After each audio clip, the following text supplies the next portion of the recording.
Hi, today we are going to learn how to use Nearpod. And the first thing I would like to do is just sign in. Here is how you can sign in. You can sign in with your Google. You can use Dropbox, I believe that is. You can sign up. You can create a free account. Since I already have an account, let me log in.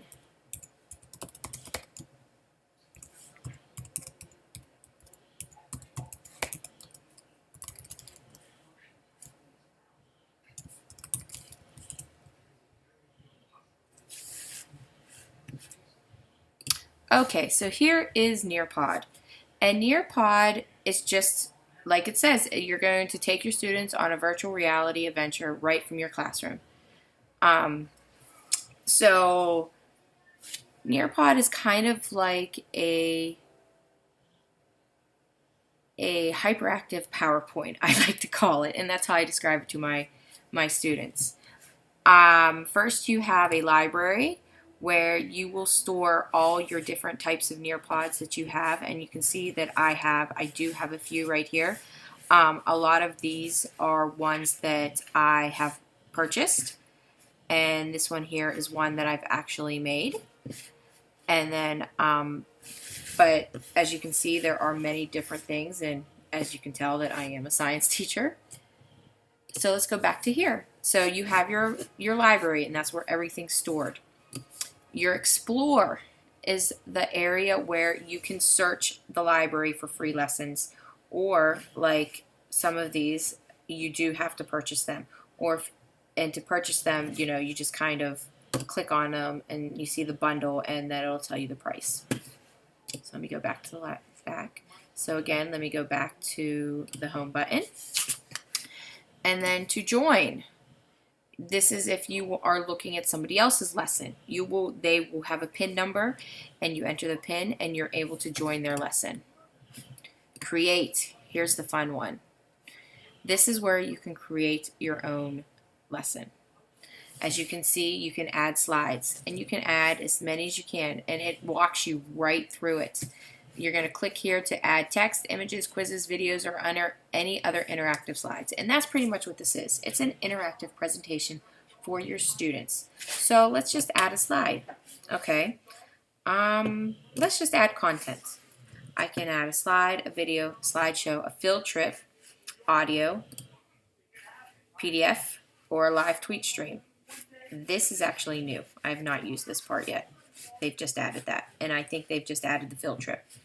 So I have not tried either of these two. All right, so let's just add a plain ordinary slide. All right, so my title, Miss, and you just click right on there, Miss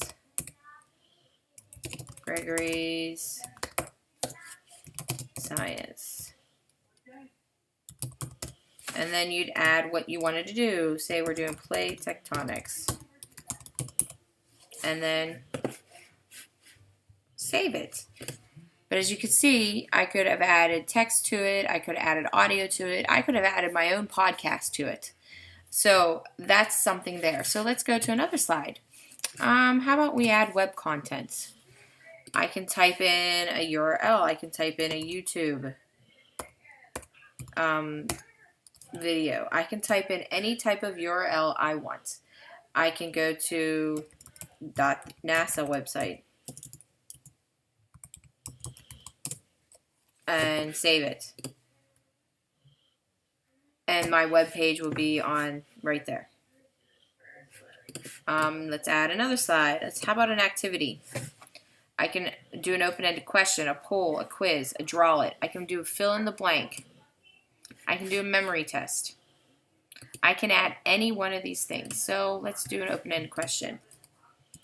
What are the 3 types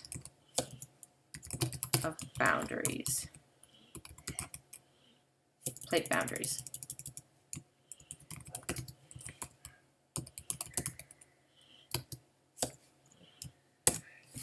And once I save that, and I can add an image if I wanted to. Once I save that, then the students would go and answer that. Again, as you can see, there are like 3 different things you can do. and I've just done one of each. So then you're done. You can even drag files, PDF files down here. Once you're done with that, you would hit the publish. But since this is kind of just me showing you, I'm not going to hit publish because it's nothing there. But so I'm going to go back to the home. And then reports. I will show you reports in 1 second because I want to actually show you one of my Nearpods. So one of the ones that I have done is right here, tectonic plates in motion. So I can do a live session, which means I can do it in class. My students can put in the code that will give them, that they will have, and then they will type it in, and then they will complete the live session of it. They can either do it for homework, which I frequently have given them homework. It's really easy. The homework, they would go and do the Nearpod themselves at home, and completed it there. But I will tell you, to be able to give homework, you actually have to have a paid subscription. It's the next level up, which I pay, I believe it's $12 a month for the subscription. And that'll give you 50 students per class. So the way I get around it is each time I set homework for a different class. So let me show you one of the live sessions. So what will happen is you'll click on live session. This PIN number will come up. You will share this PIN number with your students, and they will type it in. Once they've typed it in, you can exit off of it. And I have joined the session on another one of my computers, and then I can start. So here is tectonic plates and motions, and we'll do something really quick on this. And you can read the lesson objectives to them. So here's the first thing, and it is an open-ended question. So, is the surface of the earth moving? And they have to either tell me A or B, yes or no. So I am typed in, and I've answered the question, and once I press send question, it's saying thank you on my other computer, and as you can see, it popped up under A as yes. And they would do this even if I not do this in the classroom and they do it for homework, it'll come up here.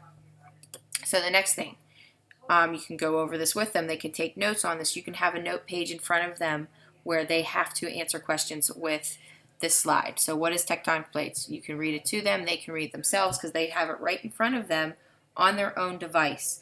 Either it can be their Chromebook, which we are one-to-one in my school. We have Chromebooks. They can use their phones. They can use their tablets. Any type of device they have in class, they can be on doing this. So here's the next thing. What are tectonic plates made from?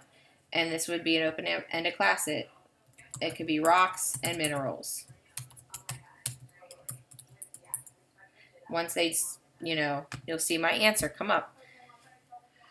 Rocks and minerals. And see, I have 100% participation so far. And here's the next slide. So you'll keep going through this, keep going through the slides with them. Here's a partner activity. They have 4 minutes to complete it.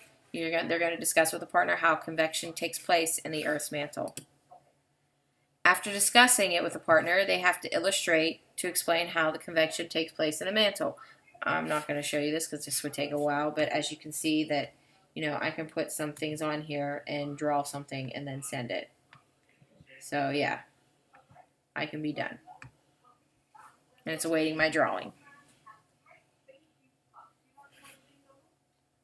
And that's exactly what I drew on my device.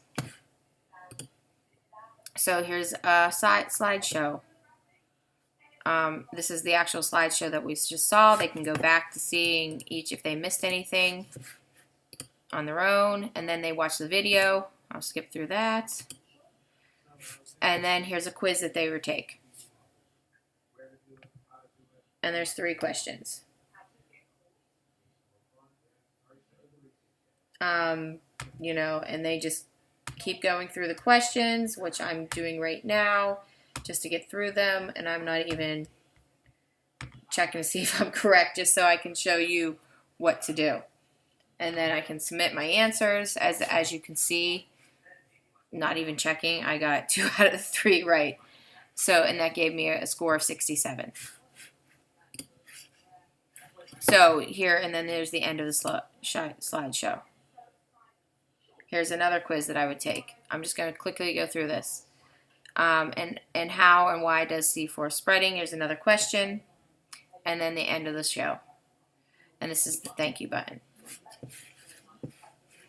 So I can go back to my, after I leave my presentation, and after I've done that, I can go back to my home page. Now, here is where the reports part comes in. I can pull up reports, and it'll show me reports on everything that my students have completed. So let me just pick one that my students have been working on. So they've worked on reasons for the seasons. So I have this many things that my students have done, have completed. So I can click on any one of these sessions that my students have worked on. And as you can see, I can get how much they participated. I can take their grades right from here. This could be their quick little homework grade. And as you can see, there are some kids that have done this twice, which is okay with me. I'm fine with that. But I can see like who did what they did, how they do on it. So this one had a poll. It had an open-ended question, a quiz, and they had to draw something. And then I can see what their participation was. But I can see, actually look at the quizzes and see who did well on the quizzes and who might need to go back over it and what they didn't understand. So that would be a session report. And I can do that with all of the Nearpods that I've given them, either for homework or in class. So that is Nearpod. And if there are any questions on Nearpod, please just, let me know, and I have no problems, helping out on anything, because this is really a very simple device to use. Thank you.